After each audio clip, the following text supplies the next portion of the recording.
Hello everyone, this here is the LEGO Ninjago Lloyd's Golden Ultra Dragon. I bought this for $150 US, which is its standard retail price right now, and built it live over on Twitch.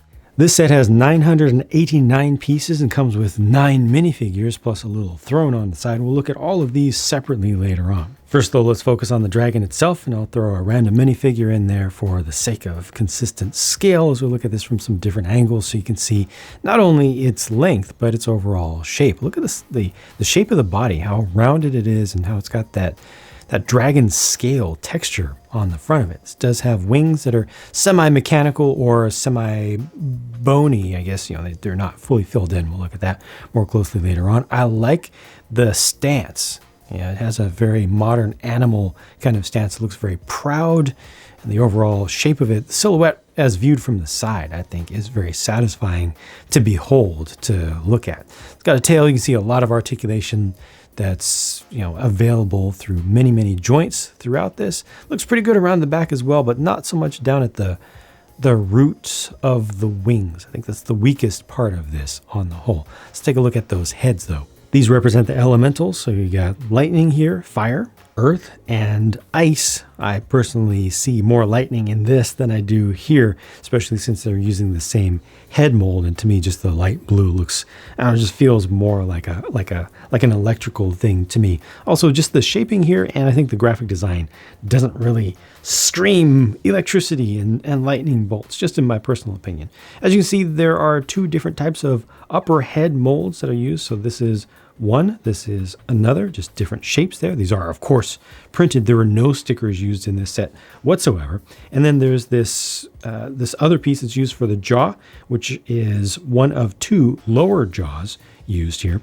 So this is sharing the same, these two are sharing the same, and then this is using the other version of it. The Earth one also uses the lower jaw as an upper headpiece, just printed on the sides. And that works out just fine and gives you, in my opinion, enough differentiation between these that they look distinct enough, but they do kind of fit in the same family, I think, effectively well enough. There's a surprising amount of articulation for these. You know, they're just so close together that you'd think it'd be really difficult to move them around, but it's a lot easier than I thought it would be, especially with all of the roots of the necks being so close together. But yeah, I'm able to look at this. I'm able to take this head right here because it's got the second segment and get it to look almost completely backwards. There's probably a way that I can get it to rotate to be, yeah, there we go, to have this looking all the way backwards. Now, look at this. The top one, okay, no issue with the top one because it's kind of on its own, but this little earth one here can move things out of the way and almost have this looking back as well. That's incredible. That's really good design work there. And then the one that's left over, of course, has plenty of room. Look at that. All of these heads are able to turn 180 degrees and face towards the rear. So no issue with that, you know, because you're mostly going to be worried about posing this stuff on display. Whereas for play, I think they're usually going to be facing forward, and you know there'll be some of this action, which is fine because these parts are not falling apart. There's nothing really finicky here. You know, some of them have a little something extra that can be moved around a little bit, but this is holding together well enough. The whole build, all of it, feels very sturdy to me, with the only exception really just being all the way back here at the tail. This hat piece can fall off, but let me not skip ahead too much. Again, very solid for the body. I like the shaping here. I like the shaping for the legs, like the overall stance. This also has additional articulation in the center, so this is able to move back and forth with the ratcheted joints.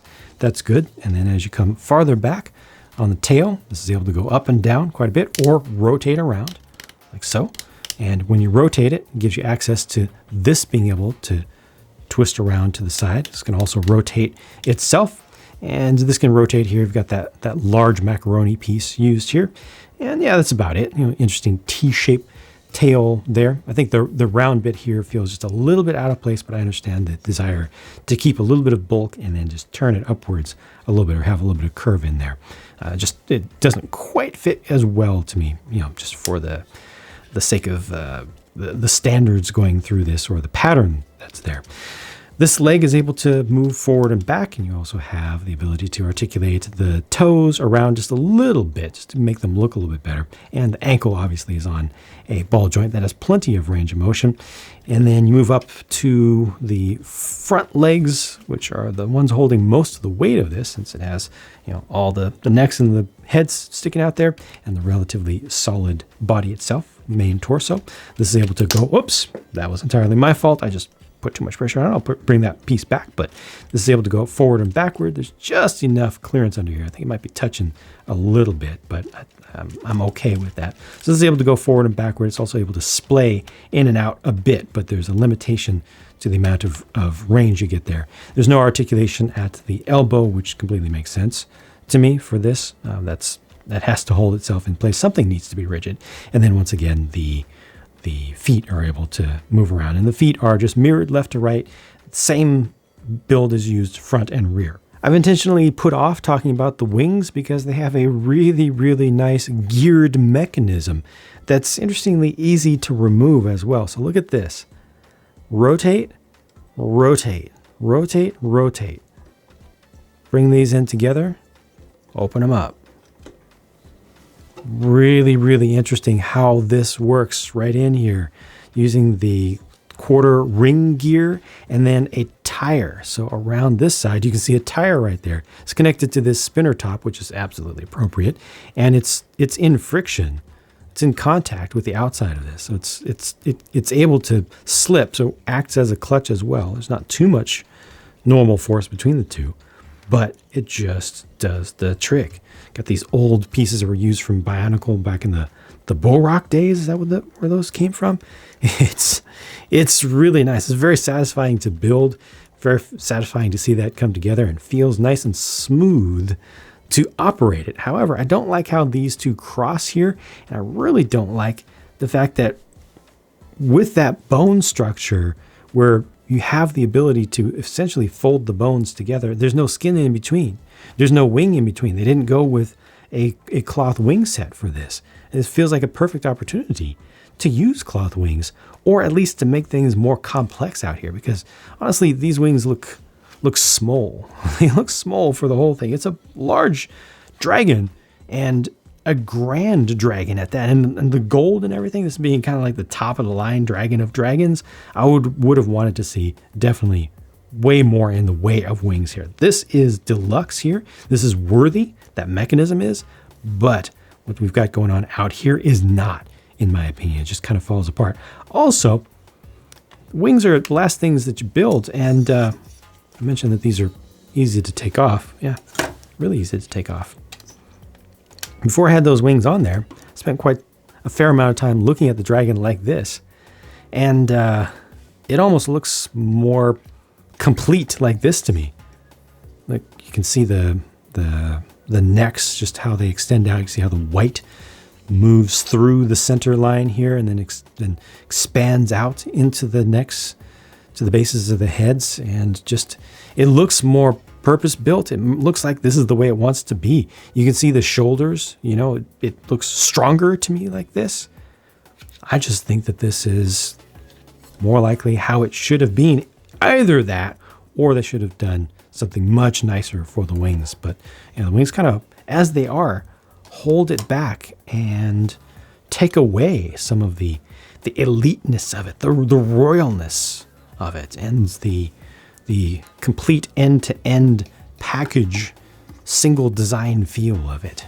There are a lot of minifigures to look at here. So we've got from right to left, Golden Zane, Golden Kai, and then Golden Oni. Lloyd, yeah, that is Lloyd underneath there with just his regular head. We'll see what this is all about, in universe and everything. But I think that all of these figures look good, except the Oni mask for Lloyd, I feel, is a little bit lacking in crispness. I can't quite tell what color that is. I think it's a medium nougat that's used right there for that kind of dark flesh tone. Almost brownish, but it just looks weird to me. It feels like it takes away from the sharpness of the rest of the details. kind of a copper color for the teeth there. It's interesting. I think that the production work is fine, but the graphic design could have used a little bit of refinement, just in my personal opinion. But the rest of them, I think, look pretty consistent, and the production is more than good enough. I'll go ahead and pull these off as well so you can see more of the details underneath, including the full face, and there are the rest of the prints around the backs. Here are Golden, Cole, and Zane, and the full 4-arm version of the Crystal King over there on the right. Once again, prints are looking very, very nice through the torso and into the hip, into the leg for each of these, all the way across, including the double torsos over there. But the mask, again, low on detail for me, even though this one does have very crisp colors, just doesn't quite feel right to me. Feels like it could have been better. And I don't know, I would have to sit down and sketch quite a bit and experiment to really fully be able to describe objectively what I take issue with the graphic design with these. It just feels like they are not from the same standards, not using the same graphic design standards as the torsos. This is where we get around the back, and that one for Zane is looking especially nice there. Yeah, especially nice. But there are the faces, and yeah, Overlord, Garmadon, Crystal King, yeah.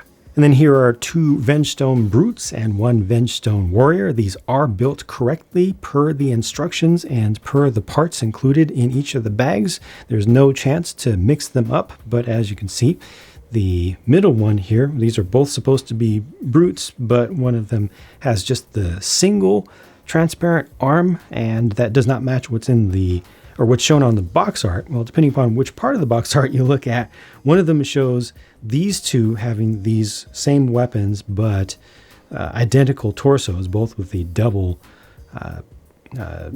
trans pink arms, and then this one having the opaque arm on one side. Or if you look on the front of the box, it shows 2 of them having extra pauldron armor as well. So the box art is mixed up. Something is mixed up, but you see exactly what you get here. And if you don't like exactly how these are arranged right now, you just take the weapon from one and give it to the other. Finally, there's this side build, which can be used as a throne for the Crystal King. He's not quite going to fit in there right now with the weapons on it, but that's the general idea there. It's a little bit close to the ground. Maybe it's supposed to be floating or something, but as you can see, it has the full selection of the new generation golden weapons as they've been recast, reforged for this season, and some extra crystal elements. Speaking of extras, the leftover pieces include, as is fairly common for Ninjago, lots and lots of extra weapons. So that's always great to see. It's all very useful stuff. And there's just a few small pieces that are of interest as well, like some of these relatively new and uncommon 1x1 pyramids, including the black color, which I believe is fairly new. As far as value is concerned, again, this was $150 US. It's 140 euros as the base price in Germany, and that varies from there. It's 125 British pounds. Do I feel it's overpriced in the US, at least at $150 US? Yes, but by how much is the big question, because honestly, there's a lot of stuff here. And I do recognize that we're in 2022 and everything is super overpriced. And Lego has always been a premium toy, premium price toy and everything and all that. But, the Ninjago theme previously was a safe harbor for good deals, and it's not so much anymore.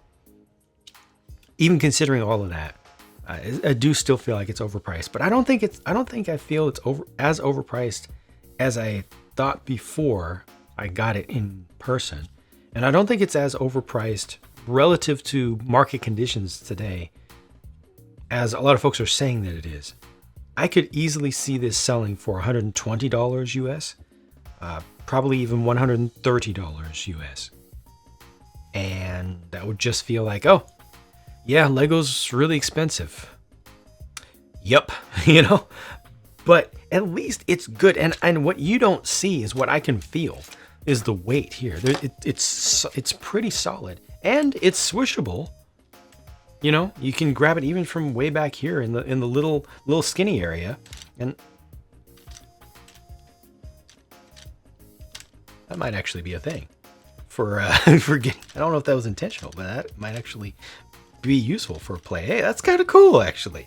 Huh? You know, kind of weaving its way through the clouds. Yeah, you know, it looks really good on display, but it still has play value, and it invites you to put your hands on it, to grab it, to move things around. Even all these necks, all these heads and everything, which in the past, you know, Lego has not done so great with some of those, but these are simple enough and with joints that are strong enough that I can move these around, and I can actually imagine doing stuff with them. Could have used more articulation here. You know, I'm not really able to do a whole lot with the legs, but still, there's play value here, and there's a ton of display value, and I think it will work really well for folks in the in-between, you know, not adults, but not the youngest of kids. I forget what the recommended age range, lowest age for this is, but, you know, kids older than that. But, you know, those who would be interested in collecting things and interested in the collecting value of stuff, even though they are kids still, I think that this works really well for them, and for some teens. Good selection of figures too, with some good quality there. So I would love to see, again, I would love to see this discounted by what, 10-15%, but that's not that much, and it's not that unreasonable to ask. And I can definitely see a discount of that amount becoming a reality at some point in the lifespan of this before it gets discontinued. So I think this might actually work out value-wise. Just be patient with it. You know, even in the United States, where we don't get the instant discounts that some regions do, I think you'll be able to get this for a reasonable price. $150, too much, yeah, but if you really like what you see, I'm not gonna make fun of anybody who buys this for themselves for $150. Like, if you really like this, you really want it, I don't think it's that overpriced, honestly. Most importantly, it's just a good set. So there you go. Those are my thoughts for now. Might be controversial. Oh well, my thoughts are my own, and I'm sticking to them. So thank you for watching, and I'll talk to you again soon.